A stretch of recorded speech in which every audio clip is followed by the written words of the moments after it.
உங்கள் குலதெய்வத்தை வீட்டுக்கு எப்படி அழைப்பது? முழுமையான வழிமுறை. உங்க வீட்டுல எதுவும் சரியாத நடக்கலையா?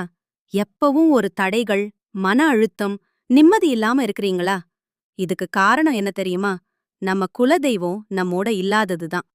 ஆனா நல்ல செய்தி என்னன்னா, நீங்க சரியான முறையில அழைத்தீங்கன்னா, உங்க குலதெய்வம் உங்க வீட்டுக்கே வருவாங்க. நம்ம முன்னோர்கள் எல்லாம் எப்பவும் குலதெய்வத்தை காப்பாற்றி வைத்தாங்க. அதனாலதான் அவர்களோட வாழ்க்கை அமைதியாக இருந்தது. ஆனா இப்போ நாம அத மறந்துட்டோம். அதனாலதான் வாழ்க்கையில இம்பேலன்ஸ் இருக்கு. குலதெய்வம் என்றால் என்ன? அது நம்ம குடும்பத்த தலைமுறை தலைமுறையாக காக்கிற தெய்வம். அது நம்ம பிளட் கனெக்ஷன் உடன் சேர்ந்த டிவைன் சக்தி.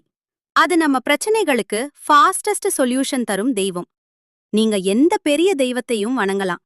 ஆனா குலதெய்வம் தான் ஃபர்ஸ்ட் பிரையாரிட்டி.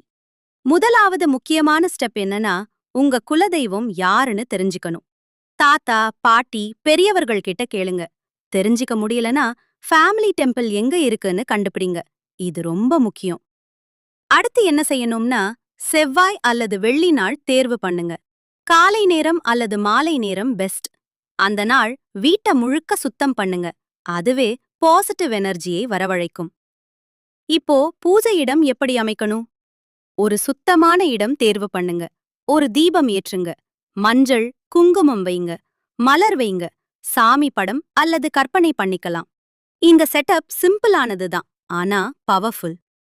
இப்பதான் முக்கியமான பகுதி. கண்ண மூடி மனச அமைதியாக வைத்து சொல்லுங்க. எங்கள் குலதெய்வமே, எங்கள் வீட்டுக்கு வந்து எங்களை காப்பாத்தி எங்கள் ஆசீர்வதிங்க. இத 3 அல்லது 9 தடவை சொல்லுங்க. மனசார சொல்லணும், ஆக்டிங் இல்ல. அதுக்கப்புறம் ஒரு சிறிய நெய்வேத்தியம் வைங்க. சர்க்கரை, பொங்கல், பழம் அல்லது வெறும் தண்ணி குனி கூட போதும். நீங்க எதையும் மனசார கொடுத்தா அது போதும். சில முக்கியமான விஷயங்கள்: தவறான மனநிலை இருக்கக்கூடாது, டவுட் இருக்கக்கூடாது, முழு நம்பிக்கை இருக்கணும். நம்பிக்கை தான் எல்லாம். நீங்க இந்த முறைய ஃபாலோ பண்ணீங்கன்னா கண்டிப்பா உங்க வாழ்க்கையில நல்ல மாற்றம் வரும். இந்த வீடியோ உங்களுக்கு பிடிச்சிருந்தா லைக், ஷேர், சப்ஸ்கிரைப் பண்ண மறக்காதீங்க.